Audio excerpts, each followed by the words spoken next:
In a quiet village by the river, Ayo, a young girl with curious eyes and restless feet, lived with her grandmother, Mama Bisi. Mama Bisi was known for her wisdom and the stories she told under the baobab tree every evening. One morning, while fetching water, Ayo found an old calabash floating near the riverbank. It was carved with strange symbols, and when she picked it up, a deep voice rumbled from within. "Put me down, child." Ayo gasped and nearly dropped it. "Wow, who is talking?" she stammered. "I am the Calabash of Voices.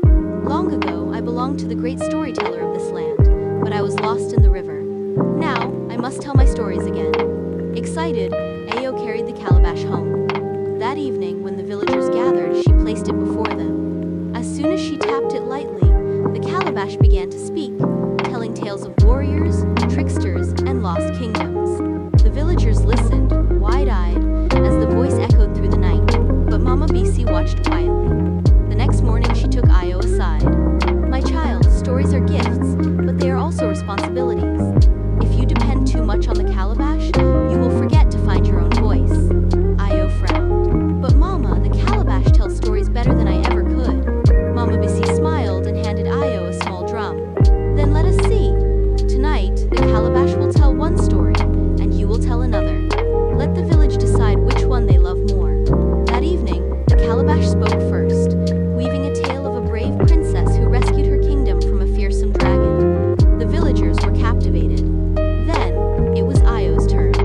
She felt a tremor of fear, but remembering Mama Bisi's words, she beat the small drum softly and began to tell a story of a mischievous monkey who outsmarted a grumpy old lion.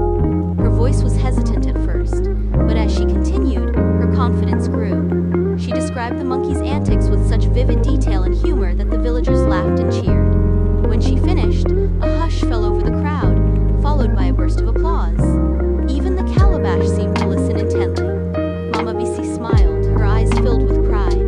The next day, Ayo continued to tell her stories, sometimes using the calabash for inspiration, but always making sure to add her own unique voice, her own special way of seeing the world. The calabash remained a magical friend, but Ayo discovered that the most powerful stories were the ones she created herself, drawn from her own heart and experiences. The stories from the calabash were wonderful, but Ayo's stories were uniquely hers, full of her own joy, her own sorrow, her own truth. And that, she realized, was the greatest gift of all.